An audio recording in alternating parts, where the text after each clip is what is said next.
새벽 4시 반쯤. 속도 안 빠르죠? 녹색 신호서 좀 이제 쭉 가는데, 으아!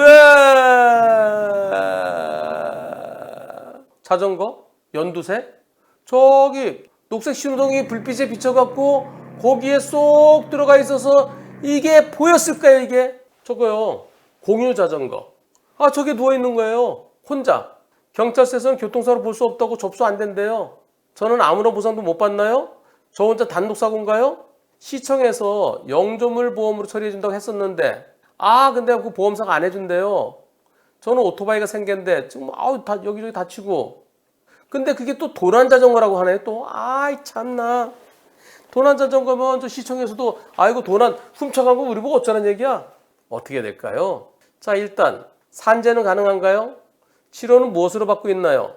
자비로 받고 있나요? 산재로 하나요? 건강보험으로 하나요? 그랬더니 산재는 가능하대요. 배달 복귀 중이니까요. 그나마 다행입니다. 만약에 산재가 안 되면 건강보험으로 치료받아야 되겠죠. 그리고 누가 저기다 저 자전거를 갖다 던져놨는지 저걸 찾으면 좋겠는데, 저 CCTV를 찾을 수 있을까요? 저 사람이 책임져야 될 텐데. 그러면 저 자전거 눕혀놓은 사람, 저다 방치한 사람 찾으면 100% 손해배상 받을 수 있을까요? 아니면 일부 깎일까요? 투표해 보겠습니다. 불박차 잘못 있다가 6분, 6%, 3분. 불박차 잘못 없다가 94%. 이게 비 오는 날은요, 빛 번짐 현상 때문에 이 초록색 빛이 이렇게 반사되고 있는데 여기 녹색 있으면 보이겠어요, 이게요? 가다가 저 녹색 속에 녹색 있잖아요.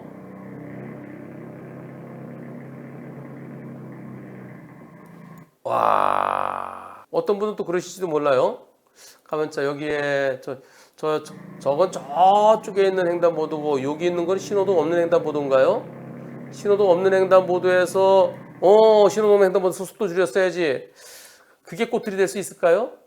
이게 보이겠습니까? 아니 그 초록색 그 풀에 까멜레온이 딱 있으면 그게 이 보호색처럼 돼 있는데 이게 보이겠어요?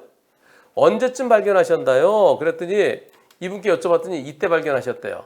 진짜 이때 보이겠죠? 안 보이겠죠? 예, 제가 스톱 시킨 대로 갔네요.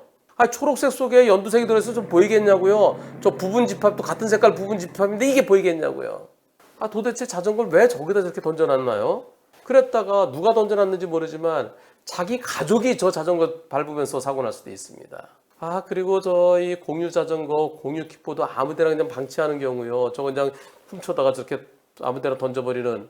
그러다가 언젠가 저 사람 자기가 똑같은 사고로 크게 다칠 수도 있습니다. 공유 자전거는 같이 쓰는 겁니다. 훔쳐가도 안 되고요. 아무데나 저렇게 던져놔도 안 됩니다. 오토바이 운전자분, 제 생업인데요. 아이고, 그나마 지금 이분이요, 산재가 된다니까. 자비로 치료받으셨다고요? 산재는 가능한데요. 산재 가능하면 이거는 되는 것 같아요. 산재로 돌리고서요, 자동차 보험으로 처리하고 나중에 가서 건강보험 돌리는 거 돈 주세요, 이건 안 됩니다. 건강보험으로 자동차 보험으로 치료받고 나중에 100대 빵에서 다 토해냈어요. 토해냈으니까 건강보험 돈 주세요. 돈은 안 줘요. 돈은 안 주는데 요거는 내 돈으로 치료받고 나중에 건강보험 돌리는 거, 그거는 되겠죠? 근데 병원에서 이거 건보 처리해드리겠습니다. 그건 될 거예요. 마찬가지로 산재도요. 내 돈으로 치료받은 거 산재 신청하면은 그 치료비 나갈 거니까 그건 될 것 같습니다. 다만 자동차 보험으로 치료하고 나중에 보험사에 환수된 다음에 건강보험에 돈을 달라. 이건 안 돼요. 이거는 산재로 돌려달라고 그러면 근로복지공단에서 병원에서 돈을 나한테 환수해주고 그리고 산재로 돌리면 그건 될 것 같습니다. 빠른 쾌유 기원합니다. 가로등이 있는데 여기 가로등 없네? 뭐예요? 가로등이 여긴 또 가로등이 없어요. 전기 아낀다고 하나는 끄고 하나는 켜고 여기 딱 꺼져 있는데 거기에 자전거 사람이 누워 있어요. 앉아 있어요. 다시 한번 보세요. 가로등 사이가 없는데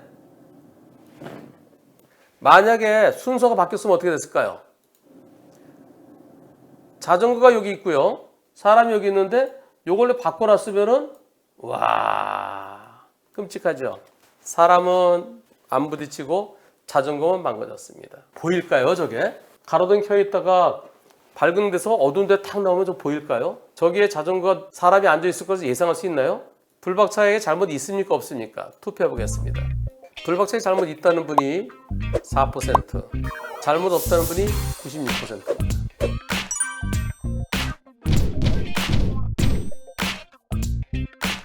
저기 앉아있던 사람은 술에 취해갖고요, 막 신세 한탄하고 있더래요.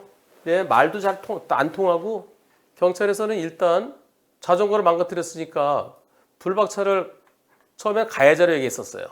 이게 지난 2019년도 얘기입니다. 3년 전 얘기예요. 변호사님, 1차로 달리고 있었습니다. 속도는 60도로. 그 당시엔 제한속도 60이죠. 과속 단속 카메라가 있었기 때문에 과속할 수도 없어서 그냥 60 지켜서 가고 있었어요. 1차로 2차로 사이 거기에 뭐가 보여요? 중앙분리대에 있어서 왼쪽부터 중앙분리대 들이받잖아요. 피한다고 피했는데 물차를 밟고 넘어서 덜컹했습니다. 현장으로 가보니 많지 않은 사람이. 저는 자전거를 밟았어요. 119로도 신고했습니다. 몸을 가리지 못할 정도로 잠을 자고 있고. 와, 제가 그래서 다른 차들한테 조심하라고 앉아있는 건가요? 누운 건가요? 제가 볼 때는 앉아있는 것 같은데요. 여기 팔 이렇게 다리 이렇게 하고 앉아서 불편한 자세로 자고 있는 것 같아요. 저는 경찰서 가서 가해자를 조사를 받고 귀가했대요. 사람을 치지 않은 것이 천운이라고. 경찰관이 당신 천운이라고. 다음날 보험사에서 연락이 와서 사람을 안 친 것은 다행이고 자전거 물어줘야 된대요. 자전거. 제 차는 여기저기 망가졌고 150만 원 나왔는데요. 이건 자차로 처리해야 된대요. 근데 보험사에서 무조건 되고 할증된대요. 만취자는 뭐 해봤자 범칙금 3만 원 끝난대요. 만취자가 자전거 놓고 그거에 대해서는 그쪽 과실이 얼마인지 얘기도 안 해요. 아이고, 저는요 이 사고 이후로 비닐봉지 낙엽만 바닥에 굴러가도 놀라고 있습니다. 정말 사람 하나 치게 다행이지만 모든 피해가 저에게만 다 씌워지는 것 같아서 억울합니다. 그 장소 위에 가로등도 고장으로 꺼져 있고, 고장인지 일부러 하나씩 꺼는지 모르겠습니다. 정말 피하기 어려웠죠. 여러분들의 4%는 불박차 잘못 있다. 96%는 잘못이 없다. 이 사고는 사람 다치지 않았으니까요. 단지 이제 자전거만 망가진 거죠. 단순한 물적 피해에 대해서는 경찰이 조사를 안 합니다. 그래서 그냥 만약에 사람 다치거나 사람 사망했으면은 재판에 넘어갔을 거고요. 다치기만 했으면은 안전운전 의무 위반으로 범칙금 벌점 부과되겠죠. 근데 사람이 안 다쳤기 때문에 그냥 경찰에서 벌점 범칙금 없이 끝났답니다. 한편 내 차 망가진 거 자기 부담금 냈죠. 보험사에서 이 자전거도 일상생활 배상 책임 보험도 없대요. 보험사가 이 사람한테 구상금 청구 소송했어요. 소송 비용 다 물어야 되고. 그랬더니 제가 드릴게요. 제가 드릴게요 해서 그래서 이 사람이 다 돌려줬답니다. 그리고 보험사에서 손을 취하고요. 그리고 불박차 운전자분도 자기 부담금도 다 받으셨대요. 다행히 그렇게 끝났습니다. 자전거만 망가졌기 때문에. 만약에 사람이 죽거나 사람이 다쳤다 그러면 100대 빵은 끝났을까요? 이런 사고 길에 누워있는 사람이요. 저 100대 빵 되기 어렵습니다. 고속도로나 자동차 전용도로 같으면 100대 빵이에요. 하지만 일반 도로예요. 누워있던 사람 과실 한 80볼까요? 아직까지 법원에서는 자동차 잘못 20볼까요? 현실적으로 어떻게 피해요? 못 피하죠. 가로등이 있어도 저게 현실은 못 피하죠. 그런데 과연 무죄가 나오겠느냐 이겁니다. 만약에 사망했으면 무죄 나오는 거 만만치 않습니다. 만일 여기가 가로등도 없고 칠흑 같은 곳이었다 그러면 이거는 도저히 못 피해. 그래서 무죄 가능성이 있겠지만 가로등이 그래도 띄엄띄엄 있기 때문에 무죄 쉽지 않습니다. 언젠가는 이런 사고는 전부 다 무죄가 돼야 되겠죠. 언젠가는. 이런 사고 제가 소송해 보면요. 길에 누워있는 사람 잘못 한 70에서 많이 보면 80 볼 것 같아요. 7, 80 볼 것 같아요. 아직까지는. 이런 영상을 통해서 여러분들께 저는 운전자 보험에 꼭 가입하시라고 권하고 싶습니다. 만약에 사망하면 무죄가 안 나오면 처벌을 받아야 되잖아요. 피해자 과실이 크고 종합보험에 가입돼 있으니까 벌금형으로 끝날 수도 있어요. 그러나 합의가 안 됐다는 이유로 벌금형 안 해주고 만약에 집행유예 되면은 이거하고 실형은 아니에요. 집행유예냐 벌금이냐 무죄냐 셋 중에 하나예요. 만일 불박차 운전자가 공무원이거나 교사거나 공기업의 직원이라면 집행유예 받으면 그만둬야 됩니다. 직장을. 벌금형을 어떻게 쓰든지 받아야 돼요. 벌금형을 받든지 무죄를 받든지 벌금형 받아야 돼요. 그래서 무죄 주장을 하면서도 예비적으로 형사합의가 필요한 겁니다. 형사합의 했다고 해서 내가 유죄 인정하는 건 절대 아니에요. 운전자 보험에서 나오는 게 형사합의금이 나오죠. 옛날 거는 3천만 원밖에 안 나와요. 지금 새로 나오는 운전자 보험은 2억 원까지 나옵니다. 옛날 거 갖고 합의가 안 돼요. 그래서 옛날 거는 지금 거로 형사합의금이 많이 나오는 걸로 바꾸셔야 됩니다. 벌금형 되면 벌금형 대주죠.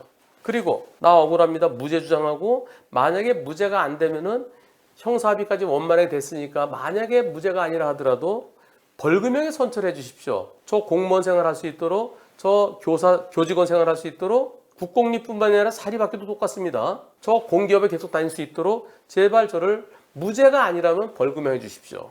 그럼 본인도 얘기해도 되지만 그것을 좀 누가 변호해 줄 수 있는 사람. 변호인이 필요하죠. 변호인은 사선 변호인도 있고 국선 변호인도 있습니다. 물론 국선 변호인도 열심히 해주십니다. 그러나 내일같이 해주려면 아무래도 사선 변호인이 조금 더 편안하죠. 국선 변호인 바쁘신데 자꾸 가서 얘기하고도 그러고. 근데 사선 변호인은 내가 선임했으니까 편안하게 가서 상의하고 자문 구하고 그럴 수 있죠. 변호사 도움이 언제 필요할까요? 법원에 기소된 다음에 사고 내자마자 필요하지 않을까요? 이제 불박채 썬팅이 얼마인지 모르겠습니다만은, 예. 자, 조사관님 가보세요. 한번 조사관님 차로 가보세요. 저기 보이는지, 언제쯤 보이는지 한번 해보세요. 오, 진짜 안 보이네. 아, 그렇게 조사관한테 한번 직접 가보십시다. 언제 보이는지, 보이는 순간에 그때 급제동하면 과연 피할 수 있는지, 그리고 도로교통공단에 분석 좀 해주세요. 이런 얘기를 초기부터 해야 되죠. 본인은 뭘 주장해야 될지 몰라서 못합니다. 그럴 때 변호사가 필요한 겁니다. 처음에 조사받을 때부터 운전자 보험은 이런 경우에 대비해서 운전자 보험이 필요한 겁니다. 내가 잘못했을 때는 형사합의금과 벌금이 필요하고요. 내가 억울할 때는 나 무죄 주장을 끝까지 하기 위해서 무죄 주장을 열심히 해놔야 그래야 일단 그리고 이제 형사합의도 하고 그래야 검찰에서 무혐의가 아니라면 약식 기소.